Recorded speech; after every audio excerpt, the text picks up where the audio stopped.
এর জন্য আমরা প্রথমে একটা অঙ্কন করে নেব। কি অঙ্কন করব? দেখো এখানে মধ্যমার যে বিন্দু দুটো আছে ই আর ডি, তাহলে এই ডি ই এইটা আমরা এইভাবে যুক্ত করে দেব। তাহলে লিখব D. Guidance support math education ক্লাসে সবাইকে স্বাগত।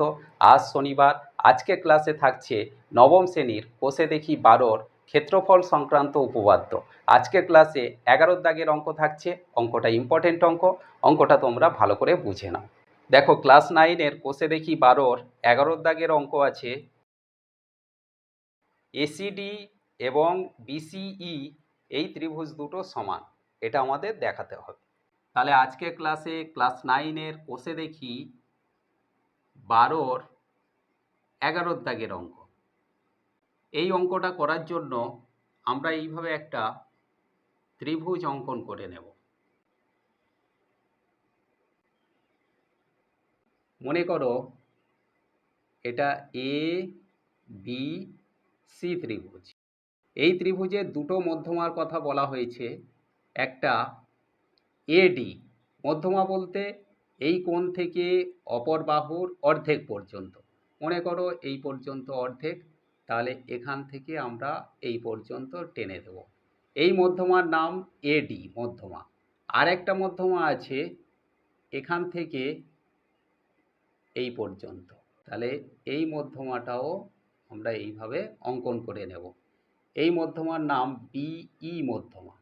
এখন প্রমাণ করতে হবে এসিডি অর্থাৎ এই যে ত্রিভুজটা উৎপন্ন হয়েছে আর বিসিই এই যে ত্রিভুজটা উৎপন্ন হয়েছে, তাহলে এই ত্রিভুজ আর এই ত্রিভুজ দুটো সমান আমাদের দেখাতে হবে। তাহলে এই জন্য আমরা প্রথমে লিখব, মনে করি ত্রিভুজ এবিসি। তাহলে এবিসি ত্রিভুজ এর এডি এবং বিই, এডি এবং বিই এই দুটো কি না মধ্যমা। প্রমাণ করতে হবে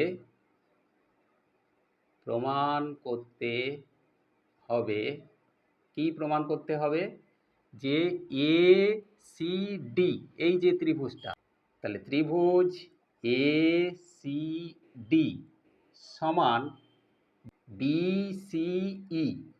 তাহলে ত্রিভুজ বিসিই এই ত্রিভুজ দুটো সমান, এটা আমরা প্রমাণ করব।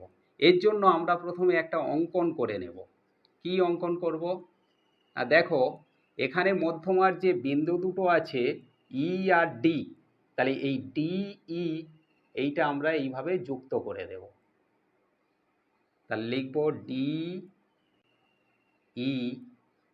যুক্ত করা হলো।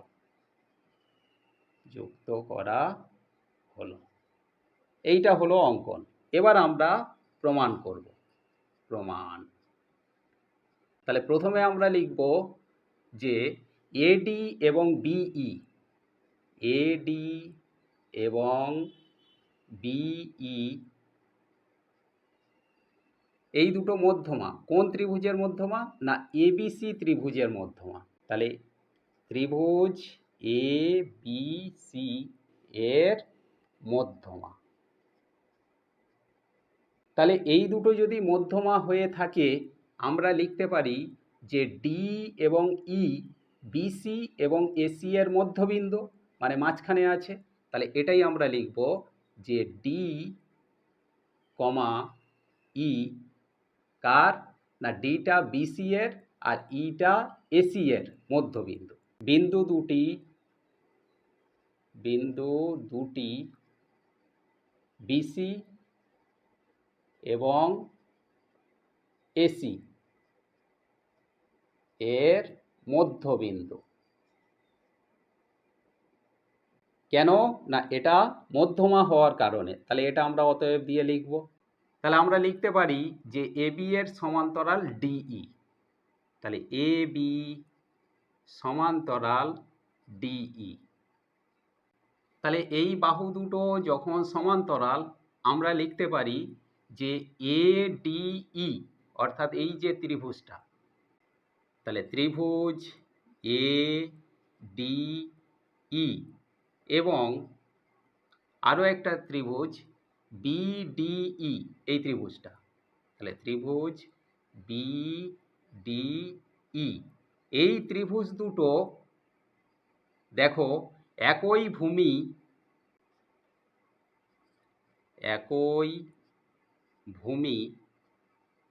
দেখো এই ত্রিভুজটার ভূমি এটা, আবার এই ত্রিভুজটারও ভূমি এটা, তাহলে একই ভূমি কি ডিই, এবং একই সমান্তরাল যুগল কোনটা না এবি এবং ডিই, এবি এবং ডিই এর মধ্যে অবস্থিত, এই কথাটা আমাদের লিখতে হবে। দেখো একই ভূমি এবং একই সমান্তরাল যুগল, এই দুটো সমান্তরাল সরলরেখার মধ্যে এই ত্রিভুজ দুটো অবস্থিত এবং যাদের ভূমি একটাই ডিই। তাহলে আমরা বলতে পারি এই যে এ ডিই ত্রিভুজ, তাহলে ত্রিভুজ অতএব দিয়ে এ ডিই সমান কার সঙ্গে সমান না বিডিই ত্রিভুজের সঙ্গে, তাহলে ত্রিভুজ বিডিই এই ত্রিভুজ দুটো সমান। কেন সমান না এই ত্রিভুজ দুটো একই ভূমি এবং একই সমান্তরাল যুগলের মধ্যে অবস্থিত হওয়ায় ত্রিভুজ দুটো সমান। তাহলে আমরা লিখব যে আবার ত্রিভুজ এ ডিই প্লাস এডিই আর ডিইসি এই ত্রিভুজটা, তাহলে এই ত্রিভুজ প্লাস এই ত্রিভুজ ডিইসি ত্রিভুজের চিহ্ন, এই ত্রিভুজ দুটো সমান হবে কার সঙ্গে সমান হবে না বিডিই ত্রিভুজের সঙ্গে, বিডিই ত্রিভুজ প্লাস ত্রিভুজ ডিইসি, অর্থাৎ এই ত্রিভুজটার সঙ্গে আমরা যদি এটা যোগ করি, আবার এই ত্রিভুজটার সঙ্গেও যদি এটা যোগ করি, তাহলে এই দুটো সমান হবে। কেন সমান হবে না কারণটা হচ্ছে এটা একটাই ত্রিভুজ, দুজনের সঙ্গে যোগ করা হচ্ছে এবং যে ত্রিভুজ দুটোর সঙ্গে যোগ করা হচ্ছে সেই ত্রিভুজ দুটোও সমান। অতএব আমরা বলতে পারি যে এডিই ত্রিভুজ প্লাস ডিইসি ত্রিভুজ, অর্থাৎ এই ত্রিভুজটা প্লাস এই ত্রিভুজটা মিলে এই পুরো ত্রিভুজটা হয়েছে, তাহলে এই ত্রিভুজটার নাম কি এসিডি ত্রিভুজ, এই যে এসিডি ত্রিভুজ, তাহলে ত্রিভুজ এসিডি সমান কার সঙ্গে সমান না এই যে ত্রিভুজটার সঙ্গে আবার এটা যোগ করা হয়েছে, তার মানে ত্রিভুজ বিসিই